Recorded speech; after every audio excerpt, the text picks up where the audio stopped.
AOC. People love Jasmine Crockett. People love Eric Swalwell and the like. And I think that the Democratic Party should put the people out there who the people want. They should put the politicians out there who the people want, who they're asking for, who are meeting the moment with the same energy that they're not asking for AOC. Yes, they are. The people you party with No. The people I party with don't like AOC. Oh, please. No, they don't at all. Well, most people don't. But she's AOC, very far left. Let me tell you why I'm saying that. Is this. When I first became a public defender, I had no criminal defense experience. And I walked in and I told my boss, Charlie, I said, listen, you should hire me. He said, why? I said, because I'm black. Charlie looked at me like I was crazy. Person Crockett is part of the new trend where informality is okay, where formality used to reign. Okay, fine. That's been going on. A podcaster talks or some shit. Fuck it, man. Can you imagine, I don't know, Obama saying, man, dude, this shit is whacked and fuck it. Just slap me. I'm fucking over it. I mean, come on. Bill Maher just torched Jasmine Crockett on national TV. He didn't hold back for a second clowning her like she's some TikTok influencer pretending to run Congress. During his latest sit-down, Maher didn't just speak off the cuff. He straight up called out the entire strategy of today's Democratic Party. Trans people filming us in the bathroom. How many of these trannies are taking selfies? These men are taking selfies in women's spaces, in the bathroom. It's gross. It's disgusting. So if we're going to talk about civil rights, let's talk about the rights of women in this country and how you are stripping them away every single day. And you're doing it in your legislation. You're doing it in your messaging. You're doing it on X. You're making women feel unsafe in this country. And you're making the opportunity for women and girls to be raped, to be sexually abused in this country, even greater than they've ever been. So don't come over here with your attitude and talk to me about rights when you're trying to take my rights as a woman, a rape survivor, away. Thank you, Mr. Chairman. I yield. He laid it all out how picking the loudest personalities over the sharpest minds is dragging the party straight into chaos. And this wasn't some random rant. Either Maher came prepared with receipts. He broke it down with razor precision, pointing out how both Crockett and AOC seem more focused on viral moments than making real moves that's giving performance over policy. And Maher made sure nobody missed it. How we got there, because I tried to make it clear how many civil rights, it doesn't just boil down to one conversation, but I can see that somebody's campaign coffers really are struggling right now. So she gonna keep saying trans, so that people will feel threatened. And child, listen, I want y'all to tell no me child. whether or Do not call me a child. I am no child. I want Don't to even find start. out I am a grown which woman. of those emails actually have ceilings. Chairman, I am reclaiming my time. You will not do that. I am not a child. I am reclaiming my time. If you want to take it outside, Mr. Chairman, the committee is not in order. Order. Point of order. Order. Chair recognizes Ms. Crockett. No, point of order, Mr. Chairman. State your point. Is it allowed in the rules for a member to incite violence against another member? I mean, she wants to take it outside with. Hey, I have the First Amendment right too, and young so man. I'd like those words to be taken down. I am moving to have those words taken down. I believe it's against the rules. Going outside doesn't incite violence. Another you have a conversation that isn't. The committee will suspend. The member will state the words he wishes taken down. But hold on, it gets even juicier. Another guest jumped in and took direct aim at Crockett. No sugarcoating, no political correctness. She called it like she saw it, swinging truth bombs left, and right every sentence was a mic drop, no babbling, no sidestepping. Just raw, clear criticism aimed right at Crockett's whole act. And when Crockett finally responds, boom, she does exactly what people have come to expect, raises her voice dodges, accountability, and spins it all into some chaotic spectacle this is. Exactly what it looks like when someone hits 40 but still thinks being loud equals leadership. It's not empowering, it's cringe. And if the Dems don't switch gears fast, as influencer-style politics might just blow up in everyone's face now. After all that went down, it was Don Lemon's turn to step into the ring. AOC. People love Jasmine Crockett. People love Eric Swalwell and the like. And I think that the Democratic Party should put the people out there who the people want. They should put the politicians out there who the people want, who they're asking for, who are meeting the moment with the same energy that they're not asking for AOC. Yes, they are. The people you party with No. The people I party with don't like AOC. Oh, please. No, they don't at all. Well, most people don't. But she's AOC, very far left. Let me tell you why I'm saying that. Because because people will vote for AOC and Donald Trump on the same ticket. Because they're authentic. No, because they're authentic. I don't think that Don. I think you're wrong about that. What people like about people like Trump and Fetterman is because it's irrelevant to her life. But you don't know her life. I know that being a gorgeous woman who I wouldn't even know was Hispanic in a city that has 1 million Hispanics and does not treat them badly. But that doesn't mean she doesn't struggle. That doesn't mean that she was set down. It implies it. But that doesn't mean that she was set down in Hispanic ghetto in the Bronx and had to deal with that growing up, and that she's come from a working class family. It implies it implies that in some way she's behind the 8 ball because of that, and it's just not true. And so I don't know if she's behind the 8 ball, but I don't think she's as privileged as many people who are in Congress right now. She's not privileged or not. She was a bartender. Yeah. So I was a delivery boy. But I'm saying sometimes, Bill, you don't agree with Donald Trump's policies. No. But that's what the people want. Some of them. Whether you like her or not, I don't like what she did with Amazon in New York. But I think AOC she's a Democratic icon. Well, she's the wrong. If you think that's the direction the country, the Democratic. I'm not saying the policies that she espouses that's the direction, but I'm saying that you have to give the people who are out front speaking for the party, not the people who are. If you think she's evolving, yeah, she's evolving, and as we all are, and she is moving into She understands the game a little bit more. And if you notice, she is sort of becoming a sort of normal kind of Democrat in many ways. Yes. I think she's okay, great. She's a very smart tactic. She's very smart. Let's get behind that. No. We got smoked when Bill Maher hit him with a straight-up truth bomb lemon. Didn't even have time to blink. It was a verbal knockout. Let's keep it real. Don Lemon might be one of the most disconnected voices CNN ever put on air. The man stays doubling down on half-baked takes while hyping up folks who clearly aren't built for real leadership. It's like he's living in some alternate universe where bad takes get rewarded and facts get tossed out the window. What we have right now is that if we continue down this road, then we will not have a rule of law, because we have people that are currently serving and they're saying things like, ignore the judge's order. What it means to have law and order in this country is that you follow the order and you go through the appeals process, even if you dislike what the judge did. Thank you. And I'm going to note that when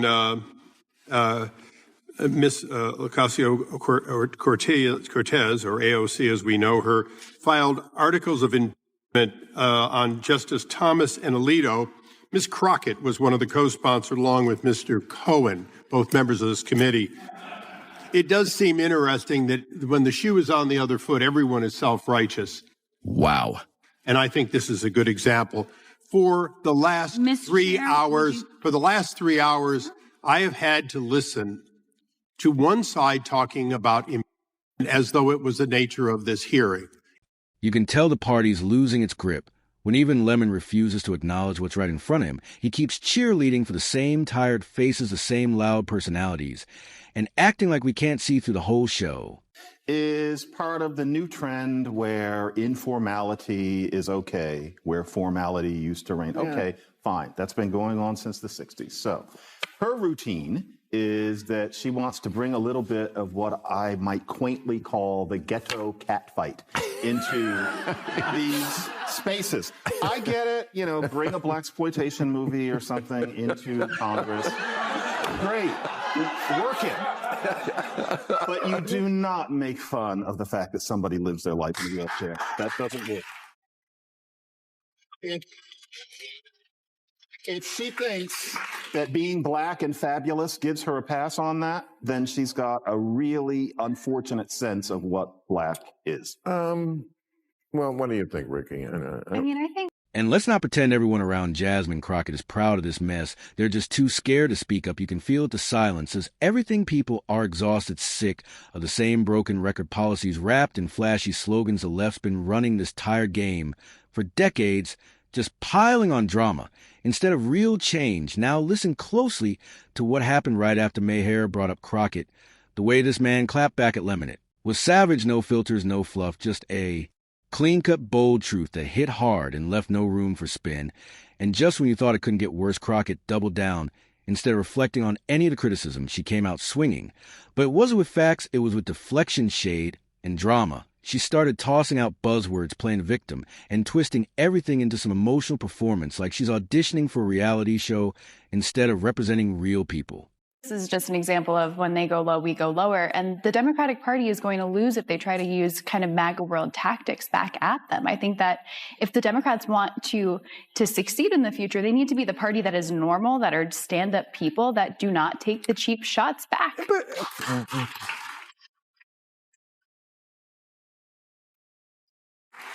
I don't know. I'm not that upset about it. I'm really not. You know why? Because I'm a big fan of Family Guy. And they have... Am I wrong? Every week. I mean, one of the characters, Joe the cop, is in a wheelchair. And every week there's 20 jokes about him being in a wheelchair. And nobody died. And like, I just think everybody has to, like, lighten up a little. Yeah, it's terrible to be in a wheelchair. But, you know, it's not like it's news to him. And I don't know. I'm a free speaker. I adore Family Guy. I've seen every episode. But that wasn't a cartoon. This is real life. And she was saying it with dismissive hostility as opposed to the cartoonish, we can get away with it because we're drawn. Jasmine Crockett is not drawn, and neither is Abbott. I see a distinction, although I see what you mean. Okay. Yeah. The wildest part, she brought AOC into the mess too, like they were some tag team of political influencers, both of them trying to play the powerful woman card, but ending up sounding more like social media personalities, chasing clout, than public servants actually doing the work. It's like every time they speak, it's about going viral, not about solving a single thing. Meanwhile, people are struggling out here. And this is the energy we're getting from so-called leaders, speeches with no solutions.